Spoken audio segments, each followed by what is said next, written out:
Welcome to the book of Exodus, a story of liberation, covenant, and the formation of a people. Exodus is not just about the escape from Egypt, it's about God revealing himself as a deliverer, a lawgiver, and one who desires to dwell among his people. This book is foundational to understanding the identity of Israel and the unfolding of God's redemptive plan. Exodus begins with the Israelites in bondage. After Joseph's death, a new Pharaoh rises in Egypt who does not remember Joseph's contributions. The Israelites have become numerous and are seen as a threat, leading Pharaoh to enslave them. But God hears their cries and remembers his covenant with Abraham, Isaac, and Jacob.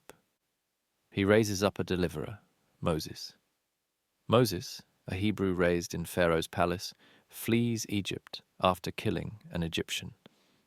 In the wilderness, God calls to him from a burning bush, revealing his name.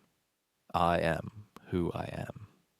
God commissions Moses to confront Pharaoh and demand the release of his people, setting the stage for one of the most dramatic confrontations in the Bible. Pharaoh's heart is hardened, and he refuses to let the Israelites go. A series of 10 plagues follows, each demonstrating God's power over Egypt's gods and Pharaoh's authority. The plagues culminate in the death of the firstborn. However, God provides a way of escape for his people through the Passover. The blood of a lamb on their doorposts spares the Israelites from the final plague, and Pharaoh finally relents. The Israelites leave Egypt, but Pharaoh changes his mind and pursues them. Trapped between the Red Sea and Pharaoh's army, the people panic. But God parts the waters, allowing the Israelites to pass through on dry ground. When the Egyptians follow, the waters close in, and Pharaoh's army is destroyed. This moment is the climax of the book, a powerful display of God's deliverance. After their escape, the Israelites journey to Mount Sinai, where God makes a covenant with them. He gives them the 10 Commandments and other laws, establishing them as his chosen people. This is not just a legal code. It's a way of life that reflects God's holiness and justice. The covenant is sealed with blood, and the people agree to follow God's commands.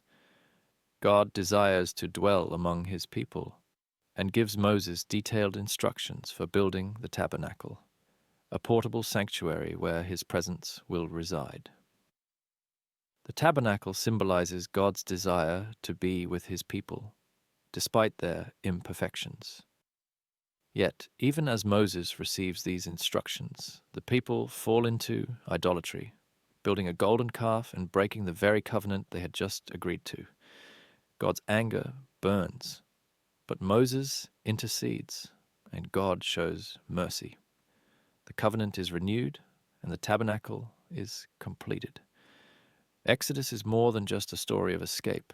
It's about God revealing his character, his justice, his mercy, and his desire for relationship.